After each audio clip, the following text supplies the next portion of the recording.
Assalamualaikum warahmatullahi wabarakatuh. Apa kabar anak-anak? Alhamdulillah, luar biasa. Allahu Akbar. Yes. Mana? Masih semangat di pagi hari ini? Alhamdulillah. Di pagi hari ini ada semua sehat ya? Sehat. Jadi untuk pagi hari ini mari kita bersama-sama untuk belajar, yaitu pembelajaran tematik. Namun sebelum belajar, mari kita berdoa bersama-sama ya. Berdoa mulai.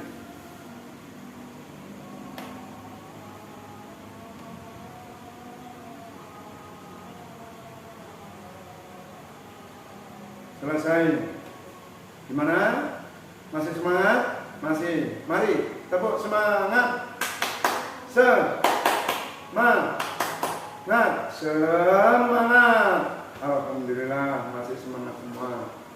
Pada pagi hari ini Bapak akan menjelaskan pelajaran, yaitu pelajaran tematik tema 1 sub tema 1, yaitu tentang benda di sekitarku. Jadi anak-anak, di sekitar kita itu banyak benda. Anak-anak tahu kan? Ya.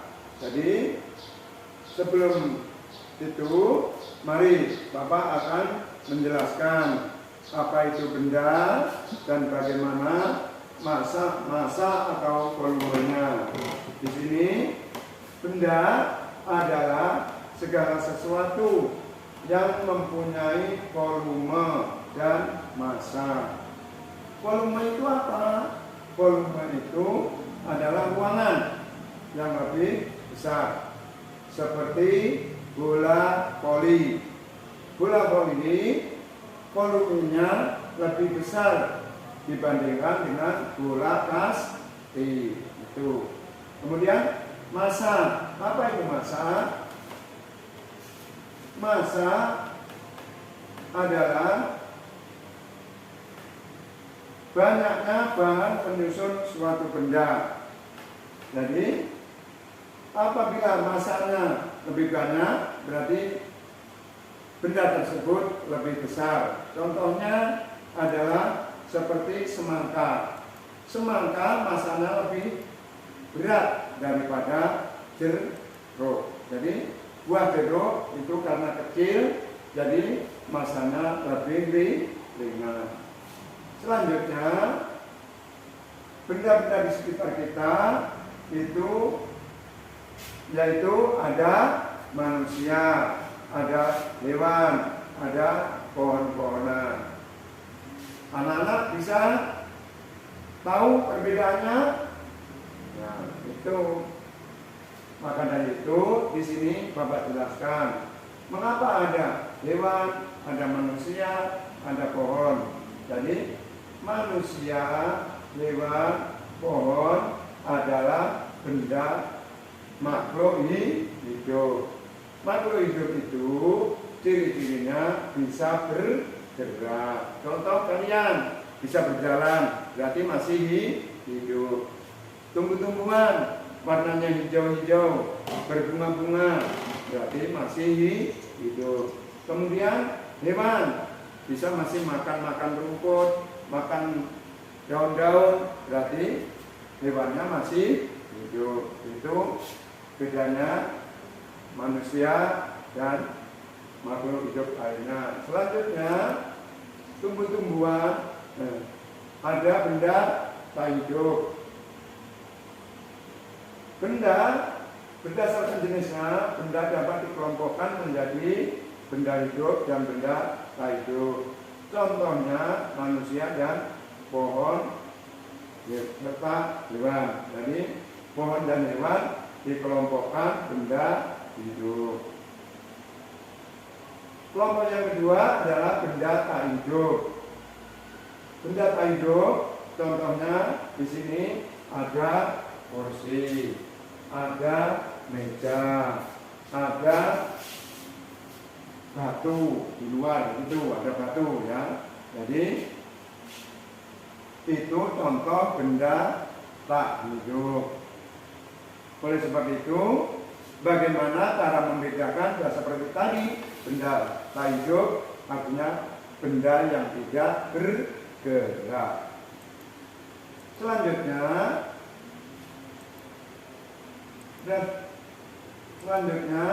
benda berwujud terbagi menjadi 3. 1, benda padat. Contohnya apa benda padat? Ya tadi ada batu. Kemudian benda cair. Contohnya apa? Air. Kemudian 3, benda gas. Benda padat adalah benda yang berbentuk padat, tidak berubah bentuk. Jadi benda padat itu tidak mudah berubah. Selanjutnya benda cair. Benda cair adalah benda yang dapat menyesuaikan tempatnya. Jadi benda cair itu mempunyai menyesuaikan tempatnya. Juga seperti ini. Contoh benda padat. Benda padat ini ada batu bata merah, ada kayu yang dipotong-potong, ada batangan emas, ada apalagi kursi tadi, ada lemari. Itu contoh benda-benda padat. Selanjutnya contoh benda cair. Benda cair contohnya ada air, ada apa ini? Saus atau kecap. Jadi benda cair itu menempati sesuai ruangannya. Apabila air ditumpah ke dalam gelas, maka bentuknya sudah seperti gelas. Kemudian air bila ditumpah atau dimasukkan ke dalam botol yang penuh, maka air berbentuk seperti botol. Itulah bedanya benda padat dan benda cair. Selanjutnya adalah benda gas. Contoh benda gas di sini kalian bisa melihat ada balon, ada balon udara, ada air yang direbus. Di sini gas apabila dimasukkan atau ditiupkan di dalam balon, anak-anak sudah sering melakukan. Balon yang tadinya dikempes kemudian ditiup dengan pompa, akhirnya mengembang besar. Dan balon yang diisi udara, maka apabila dilepas dia akan meluncur ke udara, ke mana-mana, arah yang tidak bisa ditentukan. Kemudian balon udara, balon yang lebih besar juga bisa untuk dinaiki, bisa sampai ke udara. Untuk melihat apa? Melihat pemandangan yang di bawahnya, karena zaman sekarang adalah zaman canggih. Selanjutnya air. Di rumah kalian sudah sering melihat ada bapak ibunya atau kalian sendiri merebus air.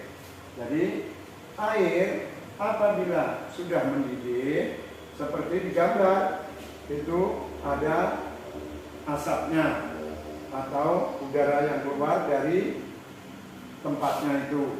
Jadi itulah yang dinamakan gas. Oleh sebab itu benda padat, benda gas, benda cair itu semua mempunyai ciri-ciri tersendiri.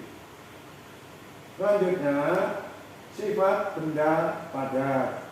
Sifat benda padat, bentuk benda padat adalah tetap, tidak mudah berubah.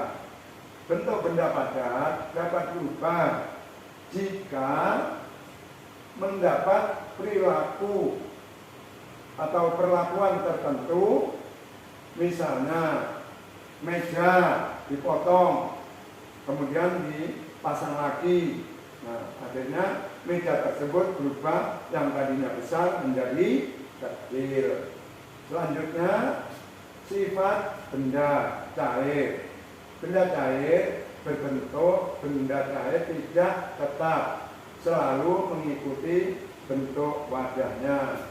Jadi kalau wadahnya rata, maka air juga tetap rata.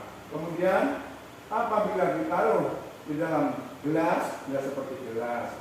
Apabila air ditaruh di dalam botol, ya seperti botol. Jadi benda cair meresap melalui celah-celah kecil. Sifat benda gas. Benda gas memiliki sifat mengisi seluruh ruangan yang ditempatinya. Ya, tadi seperti balon tadi. Ini ada anak-anak meniup balon. Kalian juga pernah dilakukan di rumah atau di sekolah pas ada temanmu misalnya ulang tahun, kemudian teman-temannya diajak meniup balon, kemudian balon ditiup dari tidak ada anginnya sampai besar, akhirnya bila dilepas maka balon itu akan meluncur kemana-mana. Itu sifat benda gas. Selanjutnya, berdasarkan wujudnya, benda yaitu benda padat memiliki bentuk tetap. Contoh meja, kursi, lemari, batu, juga ada kulkas. Nah, kulkas itu juga benda padat. Kemudian benda cair memiliki sifat mengikuti bentuk wadahnya. Contohnya air, kecap, dan sirup. Itu selalu menempati ruangan seperti bentuknya. Jadi misalkan tadi dijelaskan kalau seperti air yang ditaruh di botol, kalau penuh pasti seperti botol. Selanjutnya benda gas. Benda gas mengikuti bentuk wadahnya. Udara seperti contohnya udara, awan, dan asap. Jadi udara yang kita masukkan ke dalam balon yang tadinya kempes, apabila kita masukkan semakin banyak, maka balon tersebut semakin besar. Jadi balon apabila dilepas akhirnya bisa terbang kemana-mana. Benda-benda di sekitar kita memiliki massa, namun kita lebih menggunakan istilah berat dibanding massa. Tadi di depan Bapak sebutkan bahwa buah semangka dengan buah jeruk massanya lebih berat semangka. Jadi buah jeruk kan kecil, semangka besar. Kemudian berat benda tersebut dapat diukur dengan menggunakan alat ukur baku, yaitu timbangan. Seperti di gambar, anak-anak perhatikan, itu bisa untuk menimbang buah tadi. Buah apa aja yang bisa ditimbang ya? Seperti buah jeruk, buah semangka, kemudian gula pasir yang biasa dibeli anak-anak itu pasti ditimbang. Jadi apabila buah semangka ditimbang, beratnya dengan buah jeruk sama-sama 1 biji, kira-kira berat mana? Ayo, bisa membedakan? Pasti anak-anak bisa, karena buah yang semakin besar, maka dia lebih berat. Jadi timbangannya lebih berat. Kemudian perubahan wujud benda. Benda padat menjadi benda cair. Kalian punya kulkas di rumah? Mungkin ibu kalian bisa membuat es di rumah, ya kan? Dari cair.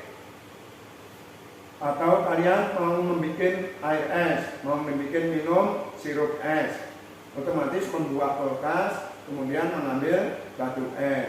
Nah, batu es itu padat apa cair? Kalau es batu itu padat. Tetapi apabila kena sinar matahari ataupun dicampur dengan air, maka dia akan mencair. Itu contohnya.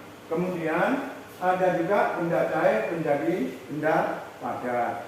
Anak-anak pasti pernah melihat di rumahnya pasti punya kulkas. Nah, kalau punya kulkas pasti tahu air dimasukkan di dalam plastik, kemudian dimasukkan ke dalam kulkas, besoknya dilihat, maka dia akan berubah menjadi padat. Jadi benda cair yang dimasukkan ruang kulkas yang sangat dingin, maka dia akan membeku, maka dia akan menjadi benda padat.